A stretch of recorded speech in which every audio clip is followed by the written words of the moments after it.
Right, Campbell's Comments New Zealand show, proudly brought to you by NZB Standardbreds as well as Woodlands Stud and Haras to Trotteurs. Always looking after my sponsors, and stay tuned for some more exciting announcements. But firstly, Cam Bray, hello mate. Paul, it's very good to see you and talk to you again. Fair to say you're in a good mood at the minute, a bit chipper and chirpy. This a little bit unlike us. We generally do this first thing Tuesday morning and pop it out as soon as we've done it, but this is mid-afternoon for you on a Monday. Yeah, lunchtime, Monday lunchtime. Yeah, so that's good, but who couldn't be excited? Today's the day we open entries for the national sale, so crikey, it's like Christmas. While you're on those, mate, very, very quickly for people who want to get in touch and register those horses, so you just got to contact Grant Inglis at, basically there on the email underneath you, mate, grant.inglis@nzb.co.nz, and I'm sure it's a pretty exciting time for you guys. Would make for a busy little period for you. Probably busy for Granny at the minute. He'll administer the entries, and then once they're all there, we'll get in the car and we'll go and have a look at them. But their entries are open for a month, so basically through to the end of this month, and then we'll spend August and September heading out on the road looking at them. So yeah, that's for the sales that are in February. I think 19th of February in Auckland, then 20th through 22nd down in Christchurch. So we've seen now COVID's sort of been and gone, touch wood. Yep. And we'll have our great Australian friends back to New Zealand for this yearling sales, which will be good. As we've seen at the Yearling Sale, what they can add to the party makes it all pretty exciting. It's pretty amazing stuff. Just on the press release there, I think 14.7 will do million turnover last year alone, up 1.4 million, as you said, through the COVID times. Like, that's pretty amazing figures, because you realise the weanling sales had the the Australians back there, but the yearling sales, unfortunately, for the last 2 years haven't had any Australian I suppose people there, because they just haven't been able to get across. No, and invariably this last lot of yearling sales, actually, we couldn't have general public to the sales either. But that's just our New Zealand general public. And those who took part in it was a very strange environment. So, yeah, it'll be great to get back to the way things were. But look, all bloodstock businesses throughout the last 2 years have seen an increase probably in turnover on the back of COVID. I think it has probably guys that have had a wee bit of disposable income. The ability to travel has been limited, so they've looked at other opportunities. You know, the fact you couldn't get bugger all interest added to a wee bit of that. But now we're coming off the back of it. Things will, sort of get back to a more of a normal stage, and we like to think we can hold those figures to where they are, and particularly, that turnover, and the other thing being the number of $100,000 lots we get, as you see throughout results throughout Australasia. The product is doing a very, very good job of marketing itself, which is helpful for what we do. So I can see, that people want to buy these horses, and some of the purchases, the middle market, where we missed out on probably a lot of the Australian trainers coming out here. It's a bit different for probably the top end buyers, because they have people based in New Zealand already. But the trainer buyer, I'd like to think that they will be able to come back and play on the game, and that'll have a significant impact on that middle piece of the market. And including the trotter, as you just said there, because that was definitely one that, and it's quite funny how the New Zealand sales sort of work in that, if you like. Father Patrick's people weren't real keen on those, and you see the job they're doing over here in Australia. Like, that probably is what it makes a little bit, sometimes, we're all guilty of it, first season sires or for whatever, people can seem to get a set on a certain horse. The Aussies love the Father Patricks. Weren't able to get them there last year, so that can really change things up. There's a number of factors, and I think I've discussed on this forum before with the trotters, that we had over a third of the catalogue by one sire, who possibly, the way this racing structure's changed, he was probably unable to do a great job, albeit he only had a small percentage of 2 and 3 year olds because of the relation of when they were born, etc. And then the racing season for the good racing now is a 2 year old. We don't have a lot of 2 year old racing prior to this. We have no 2-year-old racing prior to the sales. And that's an issue over here as well, Cam. There's been no 2-year-old trot races. There have, but very limited. So it's reflecting back. Yeah. It's reflecting back, which is going to be interesting for the breeding season. And the other thing also is because there's not the racing for the 2-year-old trotters, there's no need to have them up and about and trialling. And I think that is an unspoken side effect of the change of season, and where Yearling Sale sit in the grand scheme of things, not to pot anything, because it works well where it is. But what we've done is we've limited the opportunity to have the nice 2-year-old exposed before the sales, like you used to potentially be able to. And probably that works more for the paces, but trial your 2-year-old trialists prior to the yearling sales, we virtually have 6 weeks now, because it's 1st of January is when we can officially trial the 2-year-olds now. Yep. So that does have an impact, I think, slight, albeit slight. Yeah, and I think the 2-year-old trotters at the minute, it's going to be interesting how August for this year booking the horses in, because there's not a lot of exposed form and a lot of horses that stood there, and Haras Trotters, they're one of those. There's a few others, standing stallions, that would like to see some of them out and racing. There's not the races. There's not going to be the races for probably another 5 to 6 weeks yet here in Australia, and I'd imagine similarly to that in New Zealand. Yeah, and what it's going to do is, and as we've seen invariably with a lot of the 2-year-old racing, we've jammed it into a 3-month window, which in a lot of respects the horse will have bolted by that stage, excuse the pun, but and it also is going to give us invariably a skewed view of things, because potentially you're going to have to be an absolute superstar 2-year-old to go through and clean the lot up now, just by and large of the sheer short time frame you have. Yep, absolutely. We only going to keep this one short and sharp in a way. There's not a lot going on outside of that, although I will touch on 2 Australian things. But, as always, mate, Gavel House, and Gavel House will close Wednesday night. Is it 6 o'clock your time or 7 o'clock your time? 7 o'clock our time. So 5 o'clock Australian time for people that aren't aware. But some interesting lots, a little bit of intrigue there. We start talking about trotting and trotting broodmares, mate. You've got a very interesting lot there in the this week's sale. We've got a gem, lot 9, Focus on Me. She's in foal to creatine, which you'll note her notable progeny being the 2 and 3-year-old champion 2 and 3-year-old in Highgrove, and more importantly for Victorians, Well Defined, the mother of Well Defined, but has had some nice foals. Rain on Me's another one running free. Kai Valley Surf Rider done a reasonable job at Melton. I think it's still going potentially around Victoria. But yeah, it's for sale. It's had a wee few foals, 12 live foals, 7 to race, 7 winners. But as I say, she's in foal to creatine.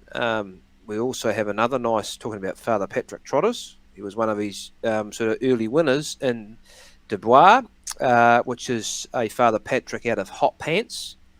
Now, that horse there, what's it done? It's had Lightly Race Trotter, who's won 3 of his first 12 starts. So there you go. There's a nice wee horse for you. Throw you under the bus, mate, for a second. Hot Pants. Has she left something else as well as him or not? Hot Pants has left another Victorian winner in Kai Valley Paint. Yes, and they've got a real rap on that horse too. So it's good family. This Hot Pants herself, she placed in New Zealand Trotting Oaks, but she is also a half sister to You Gonna Kiss Me or Not. It was a good horse. No, I'm not. What? You said the answer's no. That's not what you said earlier.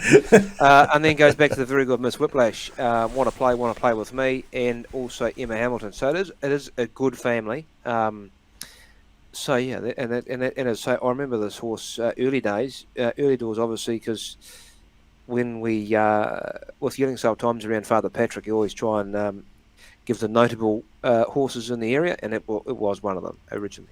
Yep, definitely, and good opportunity. People want to play Gavel House, best way to do it, or the only way to do it? The only way to do it, standardbred.gavelhouse.com. If you haven't registered, jump on there and register. We only need a few of your vitals. Don't need the blood group or anything like that. Too invasive, but do need a phone number and address. And then just bid to your heart's content. Yep, and get involved. Online sales have been gangbusters and they're going very good. Nutrien will wear another hat. Obviously, they had a great sale, but also the APG sale over here, the weight in gold, I think they advertise it as, but with the 3-year-olds, they're really starting to come part and parcel now. They're a legacy of the COVID, really, aren't they?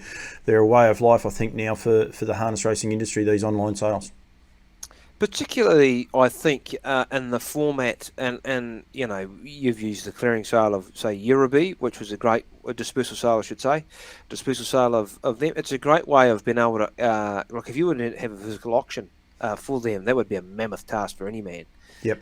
Or team. So it's a great way of doing that, and the likes, I believe, of this sort of stuff at Gavel House, where every fortnight you have the ability to trade stock. Like I had 2 phone calls on Friday of horses that had literally run either Thursday or Friday, and they said, look, you know, instead of sending it to the paddock, we might offer it for sale. So look, there's 2 more for the next sale. So I think it just, once upon a time, you used to have certain points in the calendar where you could offer them for auction, rather than just basically finding someone that will give you something for it. So I think it's good. It's good. With Gavel House, if you have a reserve, does it get declared, or is it basically operates similar to over here? I haven't watched it that closely, Cam, where if they've got a reserve, are they aware of it, or just once they get past that reserve, it becomes on live bidding? Yeah. So you'll see, if you do at some time, Paul, you just check it out. You'll be amazed. Gavel House, standardbred.gavelhouse.com. If you want to type that into your computer, you'll find it. You'll see lots 1 and 2 have an orange flag, which means they are unreserved, right? Then lot 3, reserve has been met, so the purple flag goes up. So that is now unreserved, and you bid and you buy. And then, for argument, for the purpose of this conversation, lot 4, expressive love, has nothing. That means reserve has not yet been met. Very good. What's a green flag mean, Ken? It means go. It's a flag we use over here in Australia, mate. I'm not going to keep you for much longer. One, you've got a few things you got to do. Plus, there's not. We could wax on for a long time. You and I, we tend to do that, but I want to keep it short and sharp if we can. Both Lower Long Farms, Kath McIntosh, recently she was over there for the Yearling Sale. So, and I know you've got a great relationship with her, who is actually, just on a side note, having a stallion parade on September 4, which is Father's Day here in Australia. I believe it's Father's Day in New Zealand as well, is it, Cam? Funny that, yeah. Well, in America, it's different days. I don't know how it works. The 2 Woodlands stallions will be being paraded that day in lather up, of course. Still the equal fastest racehorse. Still very, very close. We'll touch on that in a second, if you like, with Dexter Dunn. Let's keep going on at Dexter Dunn. What a great job he's doing as well over there. But that'd have to be a huge thrill for him. 3rd now. There's 3 of them equal on 146 neat. Always been Mickey, yeah. Lather up. And now, I forgot his name all of a sudden, Hanover. Bulldog Hanover. Bulldog Hanover, that's him, yeah, and driven by Dexter Dunn. So, from the Kiwi point of view, it's got to be a great thrill for Dex. Oh, we take it as a win. Yeah, we take it as a win for the Kiwis. He's doing you Aussies haven't taken it as a win. Oh, we claimed Dexter.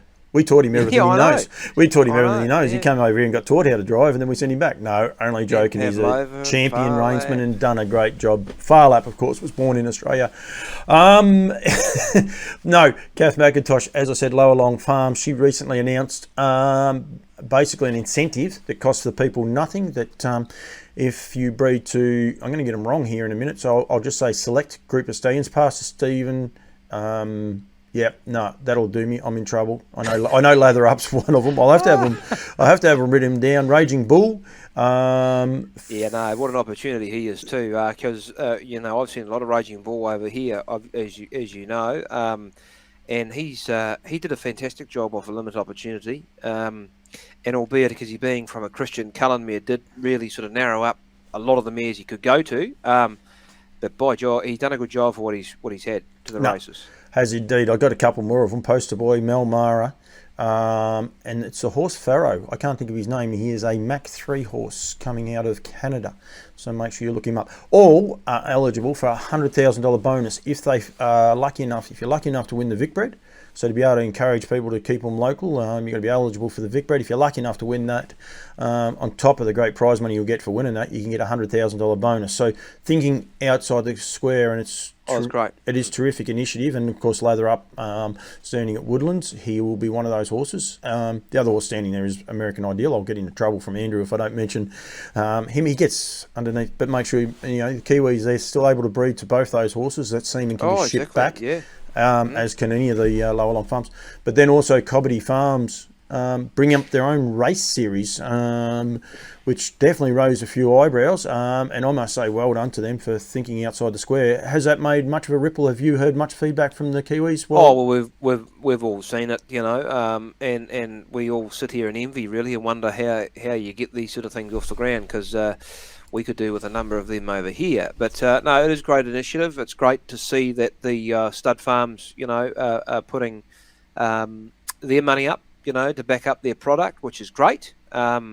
So yeah, no, I wish everyone all the best for them, and no doubt a lot of these initiatives will have some sort of some sort of great feedback towards the studs too. That the breeders should get on and support these people for putting up this money, because it isn't cheap. It's a risky process. So yeah, I congratulate them all. No, I think I don't tend to agree. I definitely agree with you, and I think it's great. I think thinking outside the square, and I know, not to rub salt into the wound for you guys, but it's not the last of them. I know there's a couple more still to come, definitely at least one more, and possibly even a couple more after that. So on top of all the big schemes, I did an interview with John Dumsney. They want horses to stay there, and basically you get a mare positive test in foal that's going to stay in New South Wales. I think they give you $750 just for that, just for getting a positive test in foal, and then once it foals down, I think you can get about $2,500 just keeping the horse in New South Wales. So yeah, some really great initiatives here across the board with a lot of them. Well, I tell you, I as you know, Paul, I sit pretty closely to a lot of different things, and particularly racing here in New Zealand, and you can almost identify any problem with harness racing, whether it be New Zealand or Australia. The root of the problem in most of these issues is one singular thing, which is, Paul? I don't know, Cameron. You tell me. Foals. Yep. Okay, I'll pay that. You can have the best gross betting margin. You can have 12 horses in a field. You can have everything you'd like, but unless you can sustain the population and you can actually breed more than you produce, because you are selling horses invariably. You have horses that get injured or retire. A lot of problems in harness racing comes back to the fact that we just do not have enough product now for the number of races we race for. And all these initiatives do one thing: create more product, more opportunity to create income, which ultimately flows back through to the benefit of all participants in harness racing. So I absolutely applaud anyone involved in bringing new initiatives to the game, because whether it be in Australia or New Zealand, we have the problem in New Zealand currently where we see a lot of our horses sold, and we're trying to work out ways of how we can keep them here, or et cetera, et cetera. But ultimately, we should be shouting from the rooftops and clapping and congratulating these people for these horses that go on and do a great job in Australia. But if we can produce that foal to continually sustain the pipeline, we will be able to do it very easily. But currently, we're at the population now where every horse sold causes a problem. No, couldn't agree more.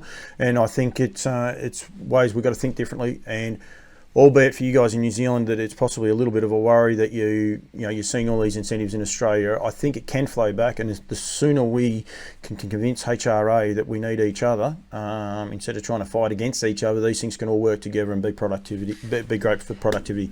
NZB, Cam, I'm going to let you go because I know it's past your deadline that you had to get going. Sorry. No, I just wanted to bring one thing up here, just to put in context here. The Bulldog Hanover, I looked this up here before.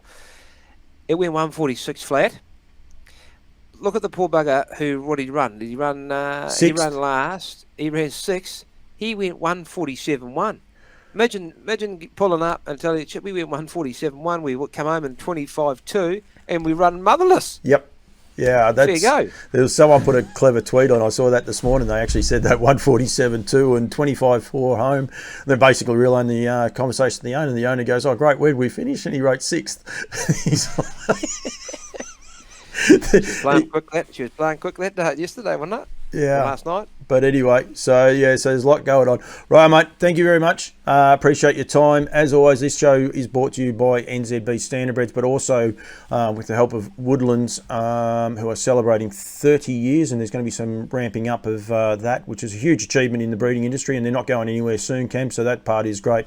And also Haras to Trotteurs, who are standing Tomoko. I'm going to throw out to the show with an ad for Tomoko, but please get in touch with the guys at Haras to Trotteurs and to breed any of those trotting horses. Cam Bray, thank you very much, mate.